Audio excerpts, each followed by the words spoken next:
안녕하세요. 다소 개방적인 제 아내와 저는 회사 근처에서 만났습니다. 아내는 저보다 9살이 더 어립니다. 처음은 근처 다른 회사 비서 면접을 보러 왔다가 아내가 회사 근처에서 점심을 먹고 있었어요. 첫눈에 반해서 말을 걸게 되었고 우리는 그렇게 인연이 시작되었습니다.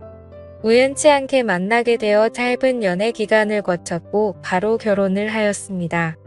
그야말로 초고속으로 결혼을 한 거였죠.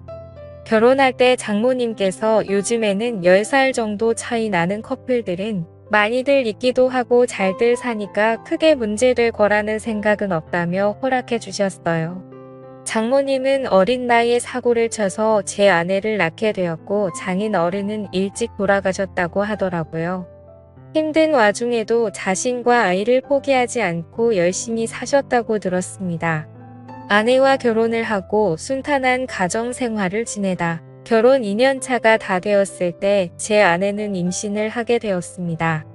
평소에도 엄마를 잘 따르던 아내는 신체적인 변화들이 생겨나자 그 이전보다도 더 많이 장모님을 찾았고 그로 인해 장모님께서는 집에 오시는 경우도 많이 잦아졌습니다. 저희 집과 장모님 댁은 대중교통을 이용하게 되면 가까운 거리여서 장모님은 이른 아침에 오셔서 제 저녁까지 챙겨주셨습니다. 저는 그렇게 해주시는 장모님을 보면서 늘 감사하고 미안했습니다. 하루하루를 지내던 어느 날 아내가 임신 5개월이 넘었을 때부터 우리 부부는 싸움이 잦아졌습니다. 저희 회사는 성인용품업이라 일의 특성상 개방적이기도 하고 직원들도 옷차림이 최유로웠는데요. 제가 야근을 하는 날이면 임신한 자신을 두고 늦게 들어온다고 화를 내고 사장이라는 자리이기 때문에 가끔은 직원들 회식을 잠시라도 참가해야 함에도 회식을 못하게 하는 등 정말 회사 일부터 집안일까지 사소한 것들 하나하나 시비를 걸더라고요. 결혼 전에는 제가 사장이니까 직원들에게 이렇게 해줘야 한다, 저렇게 해줘야 한다라며 제게 많이 내조를 해줬었던 아내인데 갑자기 이렇게 달라지고 이제는 직원들 챙길 시간이 어디 있냐며 오히려 성질부터 내는 겁니다. 저도 마음이 많이 지쳤고 나름대로 힘들어서 술로 매일매일을 지내왔습니다. 그런 모습들을 장모님이 가장 가까이에서 지켜보고 계셨었죠. 그러던 어느 날 제가 퇴근하고 집으로 돌아오자 장모님께서는 피곤하지 않으면 집까지 데려다 줄 수 없겠냐고 하시면서 조심스레 말씀을 건네시는 겁니다. 동시에 제 아내에게 박서방을 데리고 가서 집에 무거운 물건들 위치를 좀 바꾼다고 말씀을 하시더라고요. 그리고 저녁 먹이고서 집으로 돌려보내겠다고 하시더군요. 아내는 알겠다며 올 때 아이스크림을 사오라고 했습니다. 짐을 옮기려고 장모님을 모시고 출발했습니다. 가는 도중에 장모님과 이런저런 이야기를 많이 했습니다. 저는 평소에도 장모님이 미혼모였다는 사실을 알게 된 후부터 아내를 바르게 잘 키우셨다는 생각에 존경스러웠습니다. 그 이야기를 하자 장모님께서 갑자기 왈칵 눈물을 흘리시더라고요. 그러시면서 미혼모가 어떻게 되었는지에 대한 얘기들을 해주셨어요. 혼자서 딸을 키우면서 쌓아둔 많은 얘기들을 해주셨습니다.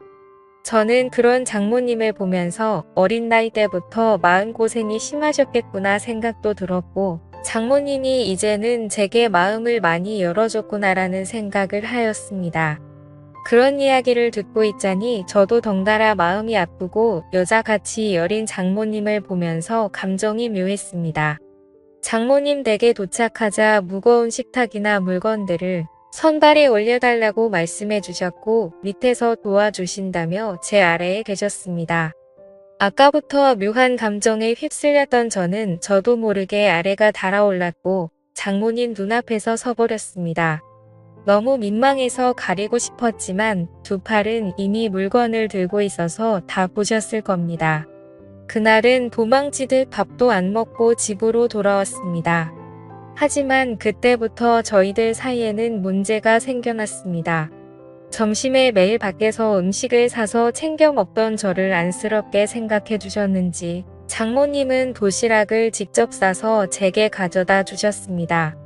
제가 운영하는 회사는 저희 집과는 버스로 2정거장 정도 떨어져 있습니다. 처음에는 그런 장모님의 수고스러움에 부담스러운 마음도 있었지만 어느 순간부터는 장모님과 점점 더 가까워졌고 그런 일상들이 당연하게 여겨지더군요. 오늘은 무슨 반찬을 갖다 주실까라는 생각에 빠지는 날들이 점점 더 많아졌습니다. 그리고 그런 나날들을 보내다 보니 제 아내를 모르는 경비분들과 청소이모님들이 사모님께서 이렇게 정성스럽게 도시락을 매일 갖다 주시냐며 사모님이 참 미인이시다라고 하시더군요. 주민분들이 볼 때는 당연히 부부 사이라고 봤을 것 같습니다.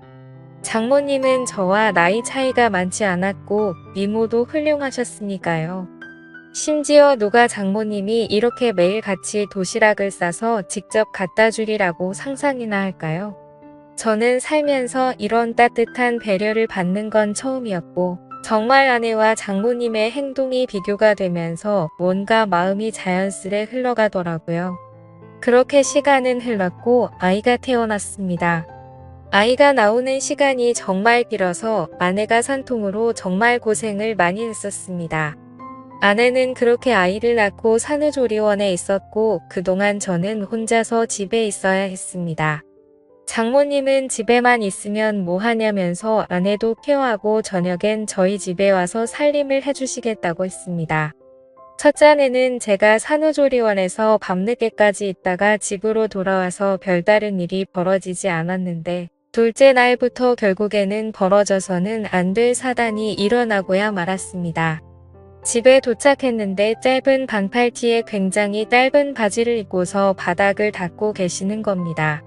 그 모습을 보는 순간 저는 정말 깜짝 놀라버렸습니다.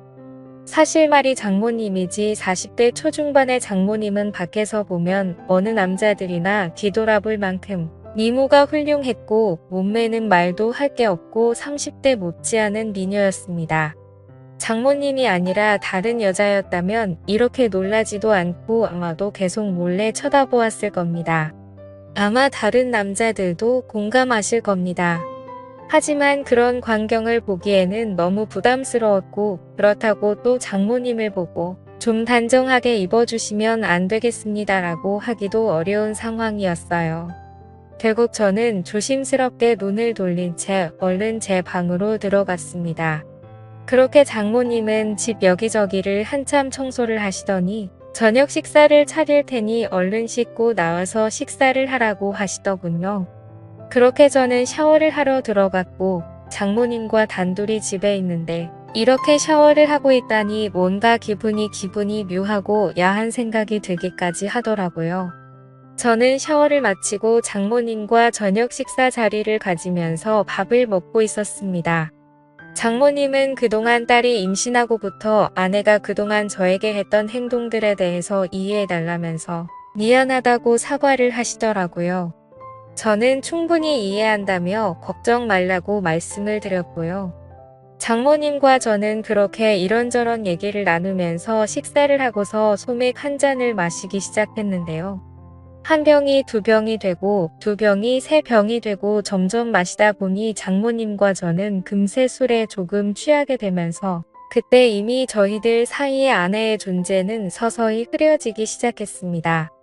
장모님은 마치 동정회에 온 첫사랑처럼 예뻐 보였고 기분이 좋아졌습니다. 아내와 매번 느끼고 지내던 세대 차이를 장모님과는 전혀 느껴지지 않았고 그렇게 긴 대화를 주고받았던 것 같습니다. 냉장고에 있던 맥주와 소주들도 다 돈이 나게 되었고 오래간만에 술이라 살짝 부족하더군요. 그때 눈에 띈 건 진열대에 놓여있던 양주였고 그 양주를 열면서부터 저희들 사이의 틈이 열리게 되었습니다. 40대 초중반의 나이에 얼굴 몸매는 20대도 부럽지 않을 만큼의 장모님은 누가 봐도 관리를 잘했기에 그동안 오랫동안 참았던 제 욕구가 생겨나기 시작했습니다. 술에 잔뜩 취해버려 주차할 수가 없게 되었고 식탁에 엎드려 자고 있는 장모님에게 조금씩 다가가게 되었습니다. 정말 피부가 뽀얗고 잡티 하나 없이 너무 예뻐 보였습니다. 그래서 저도 모르게 얼굴에 손을 대고 있었습니다. 다만 움직임이 없는 장모님을 보면서 안심을 했고 술에 취해서는 저도 모르게 잠이 들어버렸죠. 다음 날 기억을 더듬어 보면서 사위로서는 해서는 안 될 짓을 한 걸 깜짝 놀라면서 일어났습니다. 거실로 나가보니 장모님은 전날에 술을 너무 마셔서 기억이 없다면서 정리가 안 된 술자리를 정리하기 시작했습니다. 저는 속으로 한숨을 내쉬며 한편으로는 다행이라고 안심하면서 어색하지 않은 티를 내려고 TV를 봤습니다. 그날은 연휴기도 해서 집에 있었는데 장모님은 딸에게 다녀온다며 집 밖으로 나가셨습니다. 그래서 저는 조금은 편안해진 마음으로 더 쉬고 있었습니다. 그날은 어제 있었던 일로 인해 아내에게 죄책감에 차마 얼굴을 보러 갈 수가 없겠더군요. 그렇게 저는 반성을 하면서 집에 서 있었고 시간은 자정이 다 되어갔습니다. 아무래도 장모님께서는 아내와 같이 있으려나 보다 하고서 잠자리에 들려고 방에서 누워있는데 문 여는 소리가 들리더니 장모님이 자정이 조금 넘어서 집으로 들어오시더군요. 장모님은 어디서 술을 드신 건지 취하셔서 술 냄새가 진동을 하더라고요. 저는 술에 취한 장모님께 인사를 드렸고 장모님은 스스로 방으로 들어가서 누우셨습니다. 그렇게 잠에 드시는 걸 확인하고 저도 제 방으로 들어와 잠을 자려고 돌아서는데 갑자기 장모님이 저에게 어제 있었던 일에 대해서 할 말 없냐고 하시는 겁니다. 내가 어제 잠든지 알았냐며 어디서 내 얼굴에 손을 대느냐고 하더라고요. 저는 정말 깜짝 놀랐고 혹시라도 아내에게까지 말씀하신 건 아닐까 너무나도 놀랐습니다. 저는 장모님에게 다가가서 무릎 꿇고 빌었습니다. 그런데 장모님은 갑자기 돌변하시더니 이번 일은 돌이킬 수 없으니 아내에게는 절대로 비밀로 하자고 하시더군요. 그리고 이미 일은 벌어졌고 용서를 해줄 테니 술이나 한 잔 더 하자고 하시더군요. 그래서 저도 도저히 맨정신으로 버티기에는 감당이 되지 않았고 양주를 거의 원샷하다시피 마셨고 어제보다 더 많이 취했습니다. 저는 장모님에게 그동안 느꼈던 고마움과 감정들에 대해서 말씀을 드렸고 장모님은 자기 때문에 실수한 것 같다며 눈물을 보이시더라고요. 눈물을 닦아드리고 다독여드리다 보니 또다시 분위기가 묘해지면서 결국 장모님과 저는 넘어서는 안 될 선을 넘어 버리게 되었습니다. 술에 취해서인지 장모님이 너무 완벽한 여자여서인지 점점 아내에 대한 생각과 죄책감은 사라지고 없어진 것 같았습니다.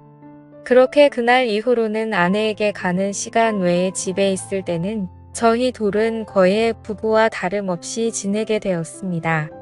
서로가 이제는 이름을 부르면서 지내는 지금까지 와버렸고 조금이라도 떨어질 수 없는 사이가 되었습니다. 이렇게 생활을 이어온 지 거의 2주가 다 되어가는 것 같네요. 이제 일주일 정도만 있으면 아내가 다시 집으로 돌아오는데 더 이상은 아내에게 미안해서 집에서는 도저히 이렇게 지내서는 안 될 것 같았습니다. 처음에는 술에 취해 장모님의 미모에 이끌려 호기심으로 시작했지만 그 이후부터는 제가 너무 빠져들었고 어느 순간부터는 아내가 알게 될까 점점 무서워지네요. 태어난 제 아이에게도 너무 미안합니다. 제가 정신나간 짓을 한 건 너무나도 잘합니다. 아내에게도 지쳐 있었고 아내와의 관계도 서운해지다 보니 순간적으로 했던 행동들인데 지금 되돌아보고 있자니 후회가 되기도 하고 앞으로 어떻게 해야 할지 고민입니다. 장모님에 대한 제 마음이 얼마나 큰지도 잘 모르겠고요. 장모님도 아마 저처럼 이런 고민들을 하시지 않을까 싶습니다. 이 비밀이 밝혀지면 두 사람의 관계가 평생 끊어질 텐데 지금처럼 비밀로 지내는 게 최선이 아닐까 생각도 들고 저는 정말 어떻게 해야 할까요? 선명한 말씀 댓글로 남겨주시면 깊이 새겨듣겠습니다. 오늘의 사연 여기까지입니다. 지금까지 읽어주신 모든 분들 감사합니다. 구독과 좋아요 알림 설정 눌러주세요. 그럼 모두들 행복한 하루 보내세요.